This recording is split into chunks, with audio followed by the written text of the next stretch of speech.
Welcome to The Nation ASEAN Plus. I'm Jessie CHAHAL at Wisma Bernama here in Kuala Lumpur, the home of Malaysia's national news agency.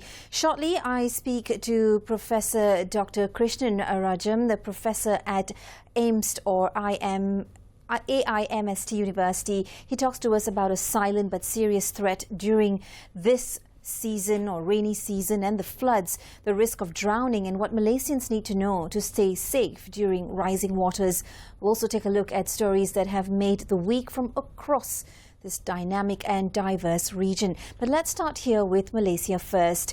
Earlier in the week on Thursday, Prime Minister Datuk Seri Anwar Ibrahim said more than 6,000 Malaysians who were stranded due to floods in southern part of Thailand have safely returned to the country since the rescue operations were launched last Sunday. He said the mission was largely supported by nearly 20 Malaysian volunteer organizations mobilized in cooperation with Wisma Putra, including 13 volunteer fire and rescue teams, in addition to assistance from the Thai government.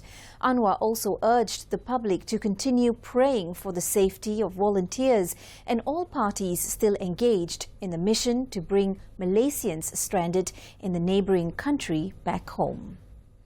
Well, moving on, according to the Health Minister, Datuk Seri Dr. Zulkifli Ahmad, a total of 49 health facilities have been affected, with 19 of them closed and their operations relocated following floods that hit 7 states in the peninsula. He said that based on a report from the National Crisis Preparedness and Response Centre, or the CPRC, as of Thursday in the week, 27 of these facilities continue to operate with minor adjustments. He said that just over 2,000 victims in Malaysia have received treatment so far, comprising 376 cases of acute respiratory infection, 92 skin infections, 15 cases of acute gastroenteritis, and 4 cases of conjunctivitis.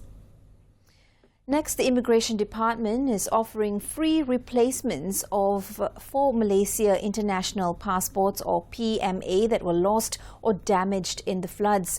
The Immigration Director General, Dato' Zakaria Shaban, says the initiative is intended to ease the burden on affected victims and ensure their travel needs and official matters can proceed without disruption. He also added that for passport replacement, affected individuals must ensure their passports are still valid with at least a 6-month validity remaining. The Ministry of Women, Family and Community Development is calling on the people to prioritise personal and family safety as the country faces a challenging weather phase. Its Minister, Dr. Sri Nancy Shukri, says all residents in areas that are at risk must remain vigilant, follow instructions and immediately move to temporary evacuation centres, also known as PPS, if instructed. The minister added that the ministry, through the Social Welfare Department, will continue to monitor the situation from time to time and ensure that every affected family receives assistance as soon as possible and with full empathy. Well, the Johor State Government is on the highest alert following the flood risk warning in Segamat, Tangkak and Muar. Authorities say heavy rain has been persistent since Thursday, putting several areas in the state on alert. The Johor Menteri Besar, Dato' On Hafiz Ghazi, pointed out that areas near river basins and low-lying locations have been identified as being at high risk if high-intensity rain continues until November 29th. The state government is also now increasing its preparedness through 24-hour monitoring at all hotspots, mobilization of security assets and provision of critical logistics, all to ensure that emergency actions can be implemented immediately for the safety of residents in the affected areas. Well, Bank Rakyat is offering a moratorium of up to 6 months for individuals and businesses that have been affected by the ongoing floods nationwide. Its group CEO, Ahmad Sharil Muhammad Sharif, said the initiative aims to ease financial pressure on customers, covering major facilities including personal, home, vehicle and education financing I, microfinancing I, pawnbroking I and credit card I. Affected customers can apply by emailing Bantuan Banjir at bankrakyat.com.my with their details and a utility bill for address verification, or simply visit the website bankrakyat.com.my for more information. Business customers may also seek assistance at the nearest business banking centre. Well, officials said that flooding from days of intense rain has forced thousands into evacuation centres in the country as authorities ramp up efforts to provide shelter as well as aid. More than 15,000 people were sheltering in 90 different evacuation centres, according to the Social Welfare Department data. The Deputy Prime Minister Ahmad Zahid Hamidi said civil defence teams were on standby and more than 90 land and water assets were mobilised, including lorries, four-wheeled drive vehicles and water rescue equipment. Well, still on the floods, Indonesia's Met Agency says two active tropical cyclones may be driving the severe weather across countries like Thailand, Malaysia and Indonesia.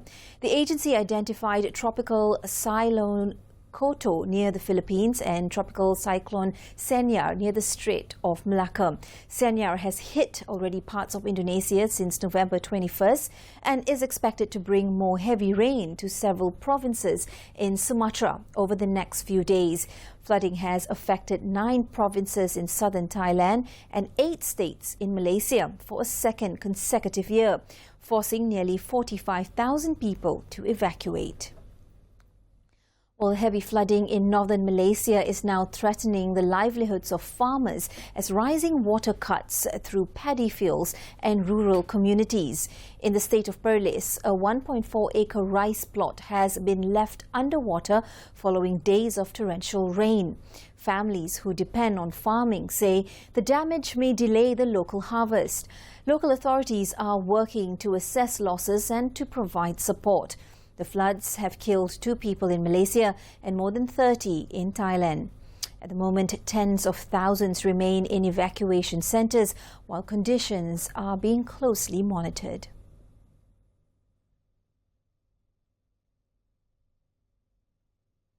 Well, at this point of time, we take a quick commercial break. You're watching ASEAN Plus right here on Bernama TV. We'll be right back.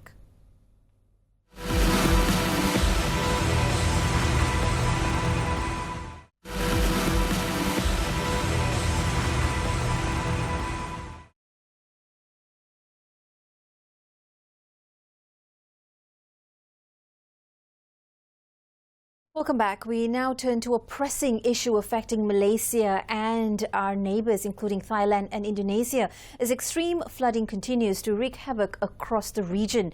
These rising waters disrupt daily life and bring hidden dangers, including the ever-present risk of drowning, a threat that spares no one, not even strong swimmers. Joining us to shed light on this is Professor Dr. KRISHNAN RAJAM, Professor at AIMST University, who is also a former technical officer in injury prevention at the WHO Western Pacific Regional Office. Prof, thank you very much for joining us today. We understand that you're currently in Adelaide, Australia, so thank you for taking out that time, and despite the time difference as well. Now, Malaysia and neighbouring countries like Thailand are experiencing extreme flooding at this point of time. From your injury prevention perspective, how does flooding typically increase the risk of drowning, even for strong swimmers? Yeah, there is a rapid increase in the water levels, and obviously due to the rains. And in low-lying areas, there is also inadequate drainage systems. And sometimes the drainage systems are blocked by rubbish and all kinds of objects. So both a combination of the rapid increase in rain and water levels combined with inadequate drainage systems results in flooding of homes and therefore drowning. There's also a lack of preparedness, which we will discuss in a short while. A lot of drowning cases occur simply because people underestimate water depth or even the current at which the water is moving. Can you explain why fast-moving water that's even below knee level can sweep someone away? Well, water currents are very strong and usually underestimated by all persons, irrespective of whether they are good swimmers or poor swimmers or they don't know swimming at all. And it's water, even at a few miles per hour speed, can the amount of energy there is enough to rock somebody, and even people can lose their footing, they can fall down. And the moment they do that, they are in trouble. They panic. The current is just too strong for them. The cold temperature also doesn't help, and there may be other hidden dangers like branches or holes inside the drainage. And I can speak from personal experience because when I was small, there was a drain in front of my house in Jalan Tun Sambandan, and I normally when a ball falls in the drain, normal seasons I would go and take it, but it was a flooded drain and it was knee deep water. I was carried in the water for about 300 meters below the Samad Bridge, below LaSalle Brickfield School Bridge, and luckily under the old police station in Jalantun Sambandan, I was rescued by some of the policemen. So I can speak that very low levels of water can also be dangerous. Children, for example, can even drown in a few inches of water. Young children, if they fall face down and they suffocate even in a few inches of water. So you are rightly said that even shallow water is very dangerous. Thanks, Prof, for sharing that experience. Indeed, a scary experience for a young child, and we do understand and realize that that is can be a common threat, especially during this heavy downpour as well. So a quick reminder to our viewer to ensure that you're staying indoors, taking the precautionary measures and staying away from anywhere that is prone to floods. Prof, do we know the total number of persons who drown in Malaysia, especially during these times of weather season? And what is the current situation regarding how we collect this data on drowning in the country? Unfortunately, there is no data collection system on drowning in Malaysia. The Water Activity Safety Council is now located in the Bomba, or the fire department, as its secretariat. And I co-chair the Data and Research Committee for the last many years. There is no single surveillance system for drowning in Malaysia. This is a sad situation.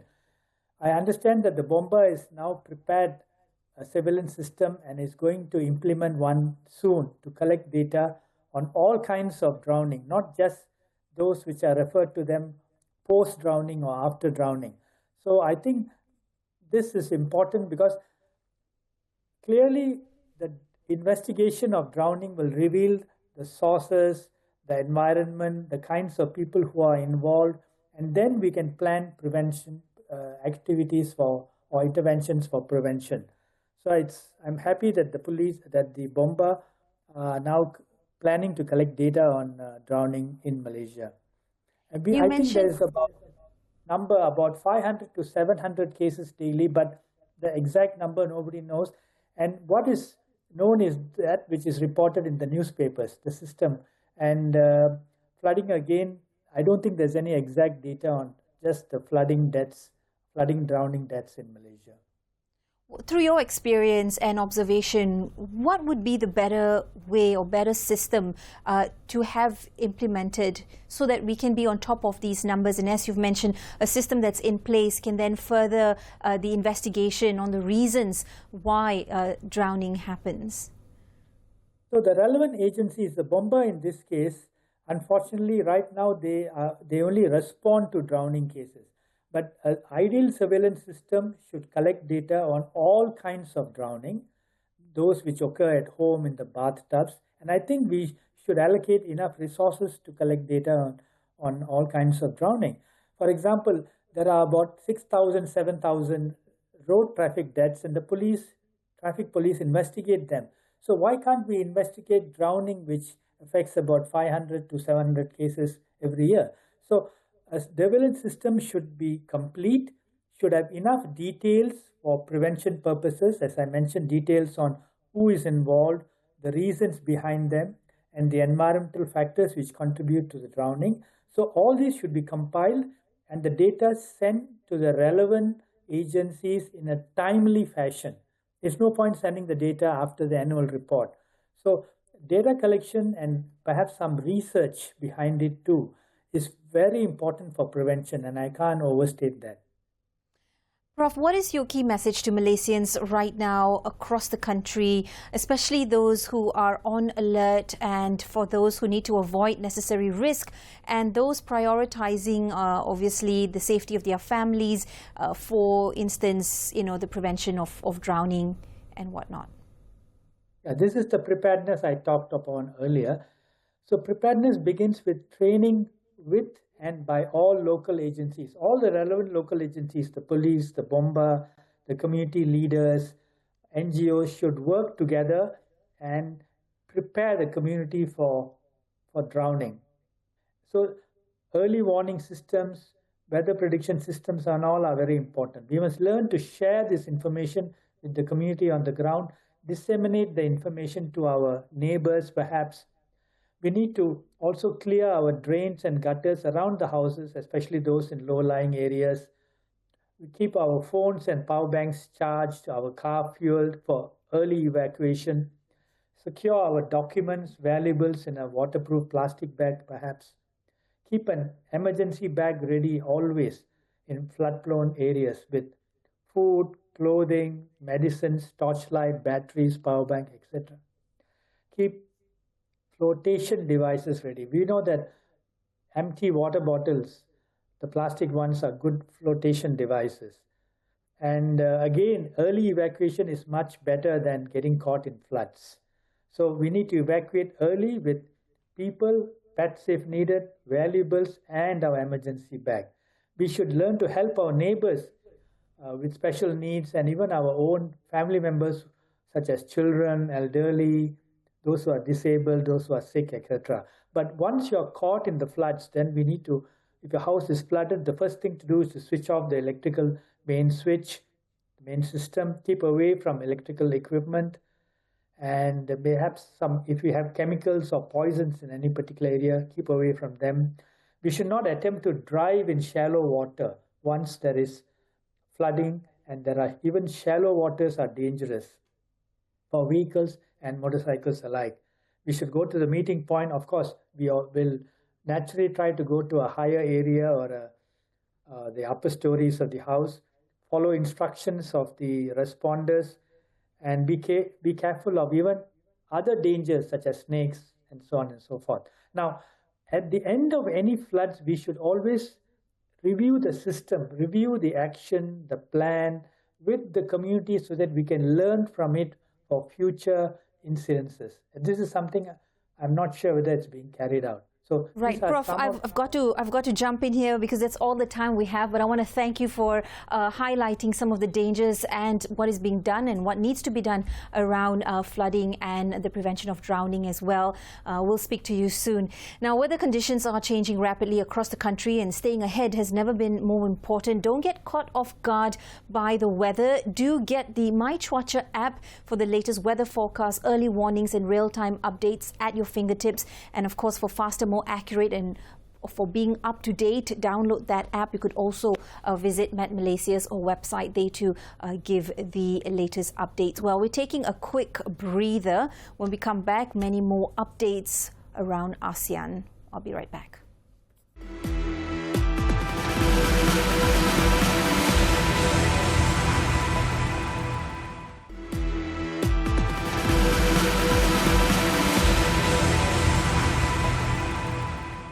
Welcome back. We now continue the Nation ASEAN Plus with Indonesia. Queen Maxima of Netherlands has visited Indonesia to meet President Prabowo Subianto on the final day of her Jakarta working visit.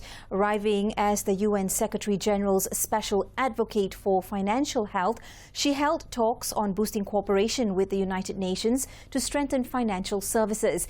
During her visit, she also met with institutions, business leaders and community representatives. Her engagements aim to promote digital financial inclusion and support government efforts to advance safe, inclusive financial services for public welfare.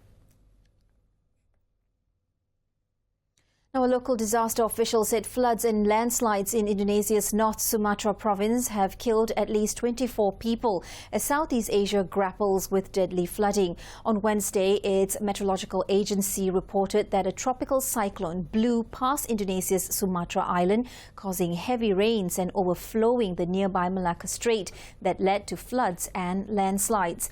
In Indonesia's North Sumatra, at least 24 people have died from flooding and 5 people reported missing. In Indonesia, flooding is among a series of disasters hitting the region of Southeast Asia. Well, in Thailand, Thai rescue workers waded through floodwater under the lights of emergency vehicles on Wednesday night, evacuating people caught in one of the worst floods of the year. 3 days of torrential rain last week dumped record volumes on DHANYAA, Thailand's southern commercial hub, flooding hospitals and stranding thousands on rooftops. Thailand airlifted patients and flew critical supplies, including oxygen tanks, into the submerged southern city as the death toll climbed to 33. Now, drone footage captured on Thursday showed DHANYAA, a commercial hub in southern Thailand, submerged in floodwater as search and rescue operations intensified. The disaster has swept through 9 Thai provinces. Officials reported that rainfall in DHANYAA was the highest in 300 years, reaching 335 millimeters. In other news, Kenyan running legend Eliud Kipchoge has landed in Bangkok on Wednesday to a hero's welcome ahead of a running event alongside Queen Suthida of Thailand. Queen Suthida and the 2-time Olympic marathon champion Kipchoge are set to run together at the amazing Thailand Marathon Bangkok on Sunday. 41-year-old Kipchoge became the first person to run a marathon in under 2 hours back in 2019, an achievement likened to the moon landing, though the attempt was not recognized as an official record. Well, apparently this was not adhered to World Athletic rules for the open competition. Well, moving on, still in Thailand, Thai investors now have a direct way to put their money into China's fast-growing tech sector. A new investment product has launched on the stock exchange of Thailand, giving access to shares in leading Chinese companies through its first-ever depository receipts. These receipts track China's CHINEX 50 index, which includes firms in green energy, advanced manufacturing and biomedicine. It is the first time a Chinese tech fund has expanded overseas in this way. Authorities say it strengthens Thailand's financial ties with Asia's biggest economy.